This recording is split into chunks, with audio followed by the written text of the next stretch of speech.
Bienvenue, devant moi se trouve une Huawei Watch GT 6 Pro et je vais procéder à son déballage ainsi qu'à un rapide aperçu de la montre elle-même.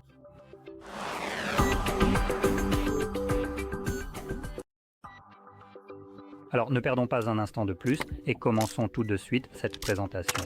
Je vais délicatement découper l'emballage protecteur et, comme vous pouvez le voir, cette opération est maintenant parfaitement achevée. En l'ouvrant, on trouve évidemment la montre à l'avant.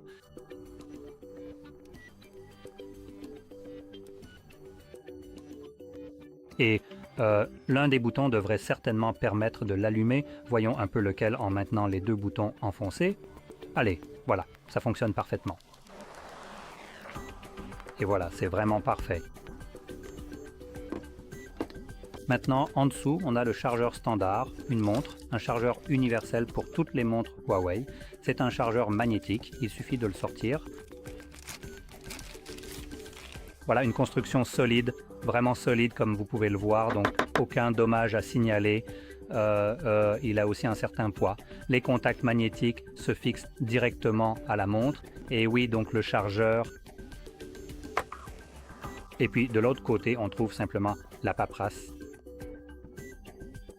Maintenant, vous pouvez voir la montre en ce moment.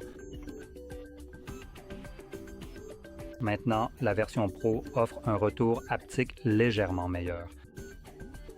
Les deux, c'est-à-dire la GT 6 non Pro et la Pro que j'ai ici, ont un retour haptique correct, mais cela reste inférieur à des produits comme par exemple l'Apple Watch.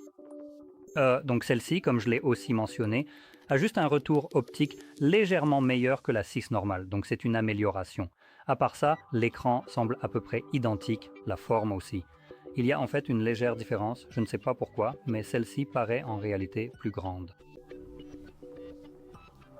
Elles sont identiques, c'est étrange, je ne sais pas pourquoi, mais cette montre, quand on les regarde côte à côte, donne l'impression d'avoir un écran plus grand, alors que ce sont exactement les mêmes.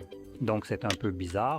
Cela pourrait être dû au boîtier de cette montre qui a aussi ce genre de design. Alors, allez, lâche. Ah voilà, donc vous pouvez voir, on a cette sorte de rebord ici, ou peu importe comment vous voulez l'appeler, contrairement à celle-ci qui a simplement un design de montre plus traditionnel.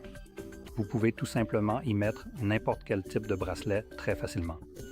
Celle-ci accepte aussi des bracelets standards, de la même taille à ce qu'il semble. Et juste pour tester, je vais l'enlever. Donc ça c'est quoi? Du 20 quelque chose, 22 mm ou quelque chose comme ça pour le bracelet. Et je devrais pouvoir simplement l'installer ici. Vous pouvez voir les trous. Voilà. Comme vous pouvez le voir, vous pouvez utiliser un bracelet de montre standard ici. Évidemment, ça n'aura pas l'air aussi ajusté que l'original, mais vous avez quand même la possibilité de le remplacer par n'importe quel autre bracelet. C'est juste que le design ici remplit un peu plus l'espace, donc la montre paraît un peu plus grande, et l'écran, à cause de ça, me semble en tout cas un peu plus petit comparé à la même montre, ou enfin pas exactement la même montre, mais avec la même taille d'écran et la même construction, juste avec cette différence ici où il n'y a pas ce remplissage. Cet écran paraît plus grand, c'est étrange. Bref, voilà pour ça. Maintenant, il y a encore une chose que je voulais souligner. Il s'agit d'une montre Huawei. Donc, un des aspects qui n'est pas forcément beaucoup mis en avant dans le marketing, mais qui mérite vraiment d'être mentionné, ce sont les capteurs ici. D'après ce que je me souviens, Huawei propose certains des meilleurs capteurs ou des meilleures données recueillies parmi toutes les montres connectées du marché.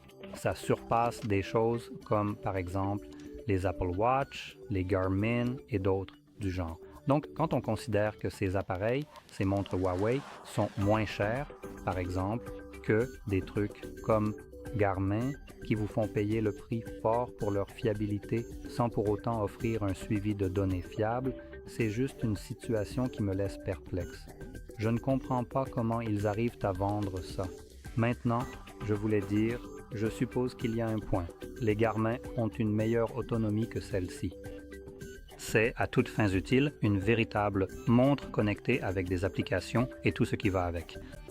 Mais tout passe par Huawei. Mais malgré tout, en ce qui concerne le suivi des données, c'est l'une des meilleures du marché en tant qu'entreprise. Et la plupart de leurs montres, d'après ce que j'ai pu voir, sont toujours à la pointe en matière de suivi des données.